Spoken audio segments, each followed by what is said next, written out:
Hello friends, I'm here with Sanjeev ji and today I want to talk to him about cost segregation for your property. So if you're a real estate owner, you want to pay attention to this video. Now once again, if you don't know who Sanjeev ji is a certified public accountant right here in Fremont, California. Obviously, he's not limited to Fremont, California. He has clients all over the country, people who are living in Arizona, Nevada, New York, New Jersey, Texas. A lot of people reach out to him for guidance as to how they should manage their business, how can they take advantage of various tax deductions and credits. Obviously, if you're international and you're doing business in the United States or you have assets in the United States, you can definitely reach out to him for that purpose as well. He can meet with you online on Zoom, or if you are local here in California, please come to our office in Fremont, in Sunnyvale, in Pleasanton. So those three ways you can get hold of him. My name is Deepak, and I'm a licensed life insurance agent. You can reach out to me via www.mywealthguards.com. So that's my website. I run a WhatsApp group where I just let people know as to what's happening in the tax world, what's happening in the investment world, what's happening, around us. Basically, some of the opportunities that we come across.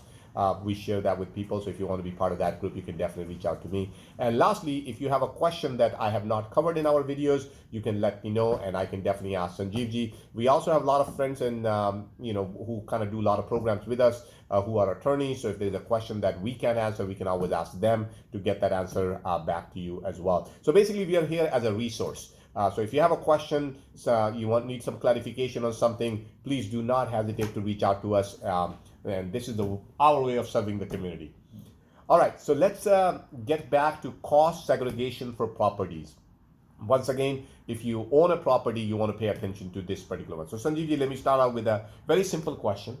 What do we mean by cost segregation, and how does that apply to real estate property? Okay, so two things. One is cost segregation, and second is the real estate. Now, let's talk about real estate. Real estate can be for business, means you starting a business, and you buy a building with the business.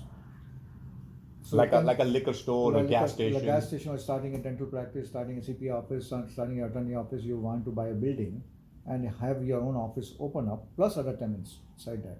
So that becomes a commercial. Then residential real estate, which like you living in your primary home, or you're living or you're having a home which you rented out to others, or you have a land where you're thinking of doing the construction on that one, and build up multi units and then sell them or whatever you want to do. Now, so that's one real estate part. And when it comes to the cost segregation is analysis and analyzing the cost involved in constructing, in doing that improvements inside those real estate.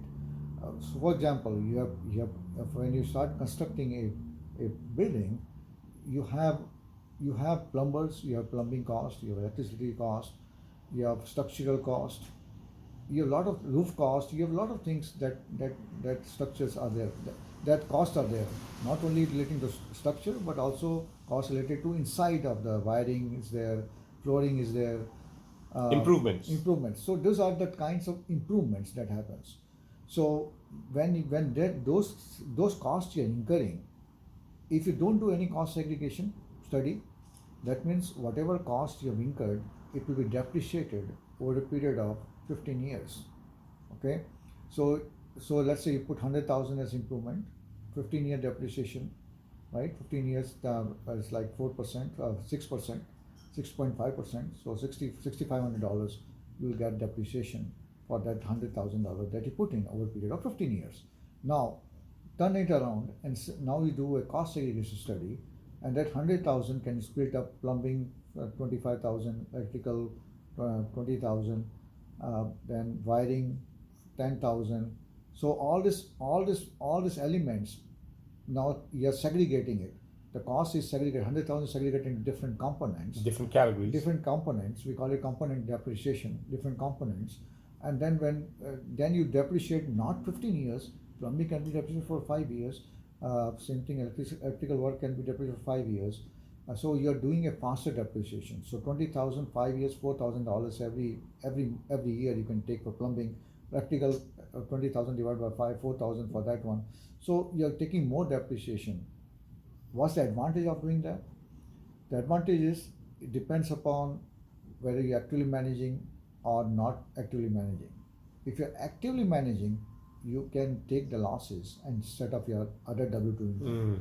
But if you don't have actively managing, of course you generate more losses which will be carried forward, right? Doesn't make sense in that case because why you want to generate more losses when you're not utilizing it now. But it helps in the long run when if you want to sell it within 5 years of your owning that property, then the losses will be higher as compared to keeping that property for life. Means 10 years, 20 years doesn't make sense to do higher depreciation. But if you're keeping it 5 years to 7 years, you can do cost segregation and get faster depreciation, resulting more losses. Use that write-off. Of course, depreciation recapture is also important here. Recapture depreciation is taxed at 25%. Now when it comes to commercial cost segregation, so you have a building and you start an office in it and you're doing improvements inside the building, and that improvements can be permanent, can be temporary improvements. Permanent improvement are structure based, temporary improvement are inside the which are more movable improvements inside the building. If you do movable improvements, you can claim bonus depreciation up to 100%. In case of commercial only, not in case of residential. This year bonus depreciation 80%. Now, if you don't want to do bonus depreciation, then you can do cost segregation analysis for that one also, which can result in much more higher depreciation, and you can rent that building to your business, and your business will be expense, and you getting rental income. Doing cost segregation study will get higher depreciation, and that can result in tax-free income for you.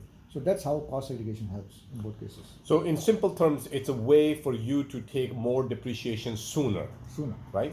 So Sanjeev ji, I think you sort of like touched on it, but can I do that with all kind of properties or certain type of properties? You can do any kind of property, but it should make sense. For higher depreciation, like I said, you have to sell it within a period of time. If you want to keep it for long, doesn't make sense. Why you want higher depreciation? You want consistent depreciation. All right. And what kind of costs are eligible for cost segregation? Like, is there certain type of cost that is not, like certain kind of improvements not eligible versus certain kind is eligible? So what happens is this is determined by a cost segregation studies done by engineering experts. We have in our network the engineering experts who are technically qualified as per the IRS standards to do the cost segregation study. They do the study. They send us a detail of all the expenses, and they vouch for it. They can, in case of audit, they stand for with the numbers. So we use those numbers and then depreciate accordingly on the tax returns. So Sanjeev ji, I'm okay. So I'm obviously assuming there's significant cost associated with doing the study, right? The cost depends upon the amount of cost amount of improvements. Improvements. Right. For example, you're putting 100,000, the cost maybe 2,000. If you do $500,000, the cost maybe 3,000 or 4,000. If you're doing 1 million, it can be higher. So it's not about cost. You're paying cost for the one-time cost, maybe two to 5,000 or 10,000. But the benefit you're going to get will be tremendous. So I guess what I was really getting is not really so much cost. I think everybody understands when you're buying a property, you're investing, there are going to be certain costs. But what I was really getting at is there like a magic number? Like, you know what, it's probably a good idea to do it if you're putting in couple $100,000 in improvement versus if you're only putting 50,000 or 100,000, maybe it's not. In commercial side, I will do it even for 100,000. Okay. In residential side, it has to make sense, maybe 200K plus. But it also depends upon how long you want to keep that property. Okay. And then what about like all the resales that happen? Does that make any difference for them? You know, like people who are buying and selling gas stations and real estate, because after they buy, they always do some improvements in the property. So the cost segregation will help them. It will help in those cases, right? Of course. So, and then the reason why I wanted to ask Sanjeev that question is because once again, it's another field that maybe these are the deductions that you're overlooking. Yes. So if you bought, most specifically, if you bought a property, especially a commercial property, last year or this year, then it's probably a good idea to pay attention to this particular subject matter because it can save you quite a bit in taxes, and that was my point. And Sanjeev ji kind of hinted at some of the pricing that you might have to pay for cost segregation, and sounds like it's not enormous. You know, whenever I hear the word study, I'm thinking about tens of thousands of dollars of cost. When you go to college, it's just really expensive. So we immediately kind of think of like high cost. But in this case, Sanjeev is saying it's not really that big of a number. It's fairly reasonably priced, and then those numbers come to Sanjeev, and then he can take it from there. That kind of sounds about right. Yes. All Yes. right. Man, I love so much whenever I talk to Sanjeev ji. It's another new concept to learn, and I hope if you are into real estate, you're enjoying it as well. If you have friends, family members, I know a lot of time people watch this video and they go like, wait a minute, but I don't really own a commercial real estate. Well, maybe you know a friend, maybe you know a family member. Please forward this video to them if it can be very helpful for them. I think they will definitely appreciate it. All right. Are there any risk associated with cost segregation? Maybe that it increases, Audit risk? No, yeah, no risk, no risk. no risk, No right? risk. Absolutely no risk, because like I said, they're tax specialists, engineering tax specialists. They know what they're doing, and they have a record of their whatever they have, the amount they're given us. They have a record of representing before the IRS, and they can stand with what they have given us. So nothing, no risk. I don't see any risk in it. All right. And by the way, I know a lot of people own title to the real estate in so many different ways. Does that makes any difference at all? No, Right. that does not make any difference, because cost segregation is for claiming higher depreciation, and higher depreciation can be claimed by the person owning it. So that's not change anything. All right. And here's another kind of like a weird question, but let's just say you have a property and you claim certain depreciations, and then you sell it to me. I am, yeah. Does that make a Yes, that's a good one, because I'm getting rid. If I depreciate fully and I sell to a friend, and the friend buys it at fair market value, he can start again that depreciation himself. ah? As the meter starts rolling again. So meter starts rolling again. You So see? for you, it's a new property. For me, it's already old.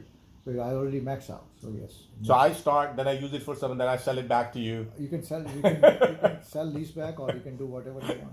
Yeah. Believe me or not, see, these are not scams. These are real things that are these happening, right? These are not scams. These are properly legal and legal planning that is done. And I think some of us who are new to real estate, we might be like, what? Can this stuff like that happen? But it's happening all the You can time. always sell your home to your kid. But it has to be major, not minor. And then sell your kid, do a promissory note with the kid, seller financing with the kid, and the kid owns the property. Start depreciating if he is making income. Of course, he has to be qualified, because he has to live in that house. And then you can always you can always lease back from the kid again, because you're living in that house now. So there are a lot of techniques that are there. So there you go. So always a good idea to have somebody like Sanjeevji on your side, so you can, half the time I don't remember a lot of this stuff, so I just go back and I need that refresher course all the time. All right. All right. Here's I think you sort of answered this as well, but I want to just clarify this. Can we apply cost segregation retroactively to older properties? Yes, so we can apply cost segregation to older property. When you say older property, not more than, because you have to amend the return for higher depreciation.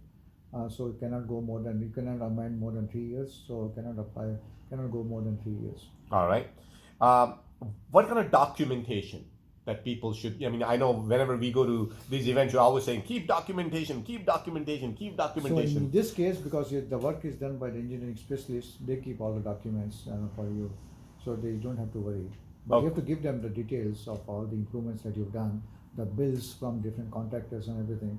That is what they need, and they also want to visit the spot and see what is going on. And yes. All right. So basically, very simple. Whatever improvements you do, save those bills. You give it to the company. They kind of package it together, and they send the final documentation Yes. to Sanjeevji. Yes. That's the idea. And and Sanjeev, you already answered. I'm sure you need to hire a professional firm to do this study for you, right? You want to stand right, you want to do it right, and you want to stand in terms of audit. You need to engage a professional who has the engineering experience to do that cost segregation study. Now, if you're local here, at least in the United States, Sanjeevji, I mean, at least in the California, Sanjeevji has somebody in his network who can do that for you. Who does all this cost segregation study. But Sanjeevji, let's say if somebody's watching this video in Texas or New York or New Jersey, right? Can you give them an idea how can they find these specialists? You can go online and say cost segregation specialist, and you'll find lots of them. but it's the only problem is you don't know about them, and you don't know whether they are they can stand in terms of audit. So there are a lot of spamsters out there too.